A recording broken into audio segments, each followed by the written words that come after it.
ఈ బడ్జెట్ మొత్తం చూసిన తర్వాత చదివిన తర్వాత చిన్నప్పటి ఒక కథ గుర్తొచ్చింది అధ్యక్ష. చిన్నప్పుడు చదువుకున్నది ఇది బహుశా మీ అందరికీ తెలుసు. పులి బాటసారి అనే పంచతంత్ర కథ యాదకొచ్చింది అధ్యక్ష. ఇది రిలవెన్స్ ఉంది కనుక ఇప్పుడు ఒకసారి చెప్పేటువంటి ప్రయత్నం చేస్తా ఉన్నా అధ్యక్ష. ఒక అడవిలో ఒక ముసలి పులి ఉండేది అధ్యక్ష. ముసలితనం వల్ల దానికి వేటాడే సత్తువ లేకుండా పోయింది. దానికోసం అదొక ఉపాయం ఆలోచించింది. ఏంటంటే అది ఒక బురద గుంటలో కూర్చొని చేతిలో ఒక బంగారు కడియం పట్టుకొని దారిన పోయే బాటసారులను పిలుస్తూ ఉన్నది.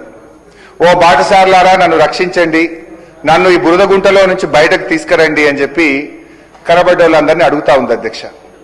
మీరు నన్ను బురద గుంటలో నుంచి బయటకు తెస్తే ఈ బంగారు కడియం మీకు బహుమానంగా ఇస్తా అని వచ్చిపోయేటోళ్ళందరికీ ఆశ చూపించింది అధ్యక్ష. ఒకరోజు ఒక అమాయక బాటసారి అటు నుంచి వెళ్తూ ఆ పులి మాటలు విన్నాడు అధ్యక్ష.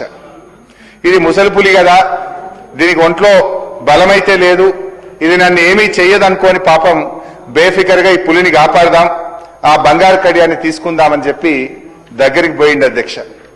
లోపలికి దిగిండు అధ్యక్ష.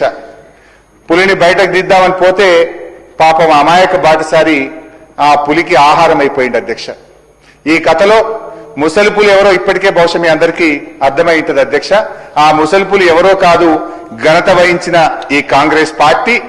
అది ఆశ చూపిన ఆ బంగారు కడియం మరో పేరే మీ 6 గ్యారెంటీలు అధ్యక్ష.